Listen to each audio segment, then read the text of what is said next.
Olá pessoal, salve Maria, como é que vocês estão? Iago aqui, sejam muito bem-vindos ao meu canal. Hoje a gente começa um mini curso novo aqui no canal. Na semana passada a gente terminou o mini curso sobre demônio, exorcismo e oração de libertação.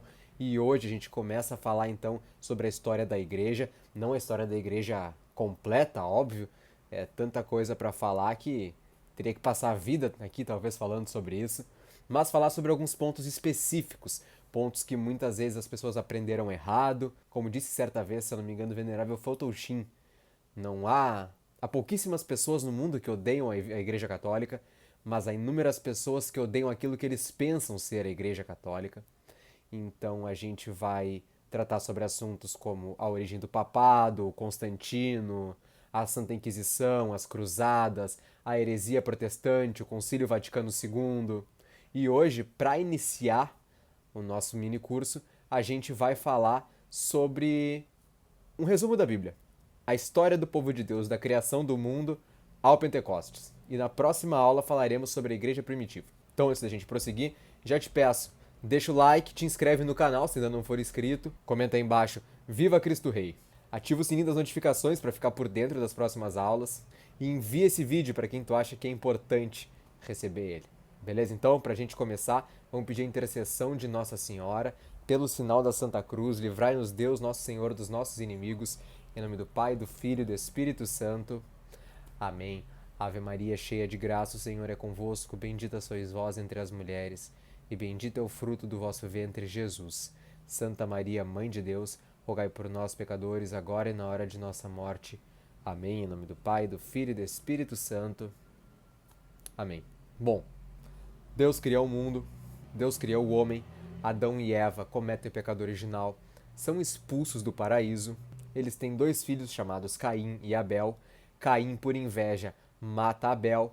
Na sequência disso, a gente vai ver o episódio da Arca de Noé, onde Deus manda Noé construir uma arca para salvar a sua família e salvar um casal de cada espécie de animal. Então Deus manda um dilúvio para destruir toda a criação e recomeçar a partir de Noé. Após isso, a gente vai ter o episódio da Torre de Babel, onde os homens tentam construir uma torre que chegue até o céu, tentam fazer de si mesmos deuses, então o Senhor os dispersa por toda a terra. E aí então chegamos a Abraão, que muito provavelmente viveu na época do rei Hammurabi. Deus então se revela a Abraão, promete que fará dele uma descendência do tamanho das estrelas e que abençoará todos os povos da terra a partir dessa descendência. Promessa essa que a gente vai ver se cumprir em Jesus Cristo. Junto a Sara, então, Abraão tem o seu filho Isaque. Isaque vai ter dois filhos, Esaú e Jacó.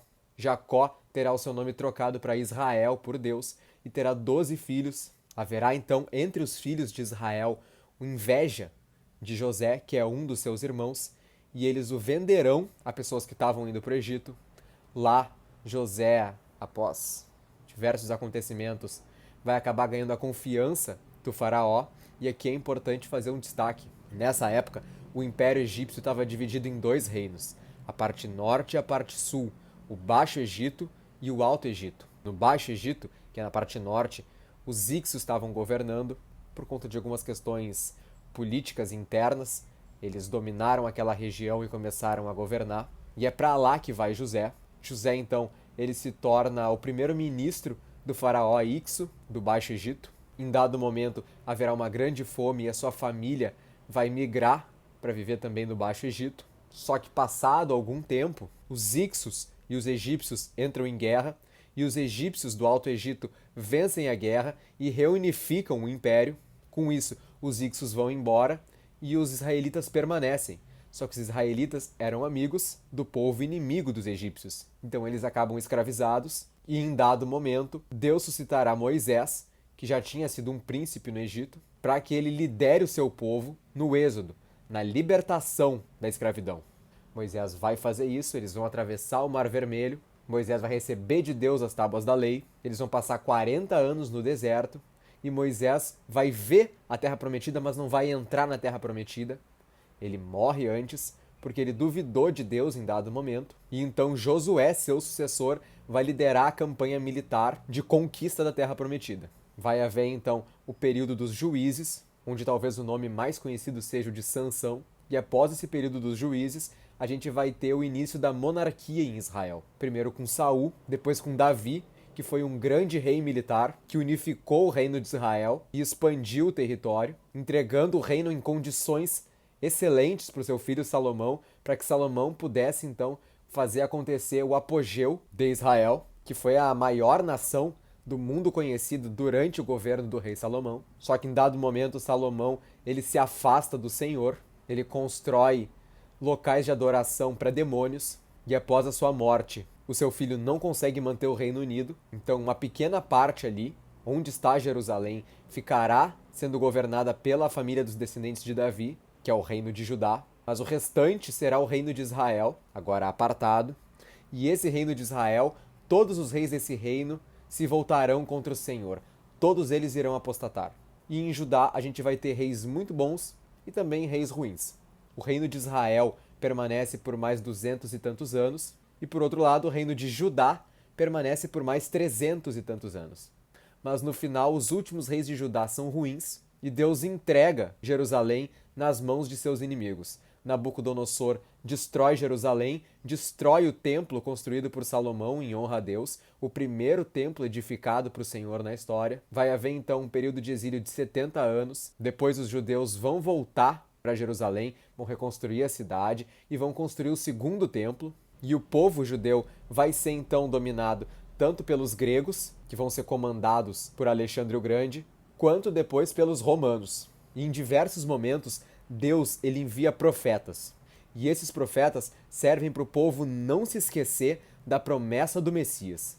E dentre essas profecias, o profeta Daniel vai profetizar que o Messias vai aparecer, viver, ser negado e morto pelos judeus, e que isso ocorreria dali a 70 semanas de anos. Já os profetas Ageu e Malaquias anunciaram que o Messias viria durante o segundo templo, ou seja, antes dele ser destruído. E o profeta Isaías anunciou inúmeras circunstâncias acerca da vida, do nascimento, e também descreveu de forma brilhante a morte de Jesus, incluindo até mesmo que as roupas dele seriam partilhadas entre os soldados, mas que a sua túnica não seria rasgada, e ainda profetizou que após a vinda do Messias, os gentios seriam convertidos. E bom, nós sabemos que todas essas profecias de fato se cumpriram. As 70 semanas de anos foram cumpridas. Após a morte, ressurreição e ascensão de Jesus, Jerusalém e o templo foram destruídos.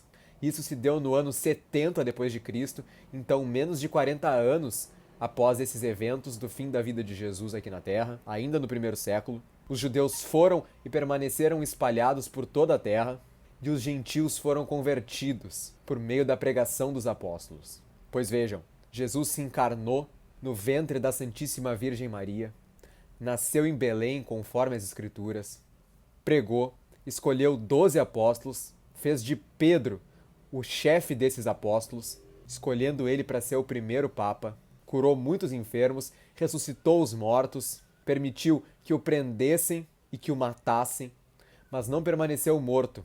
Ele resgatou os justos da mansão dos mortos e os levou para o céu e ressuscitou. Fez mais inúmeros sinais, subiu aos céus e enviou o Espírito Santo sobre os apóstolos, fazendo com que ali, no cenáculo, o seu corpo místico recebesse uma alma e assim nascesse a Santa Igreja Católica, saindo a pregar pelo mundo todo para converter os gentios. E bom, pessoal, o nosso resumo da Bíblia foi esse. Na próxima aula a gente vai falar sobre a igreja primitiva. Agradeço por terem assistido até aqui. Peço que rezem uma Ave Maria por mim. Desejo que Deus abençoe vocês e as famílias de vocês e que Nossa Senhora interceda sempre por vocês. Forte abraço então e até a próxima!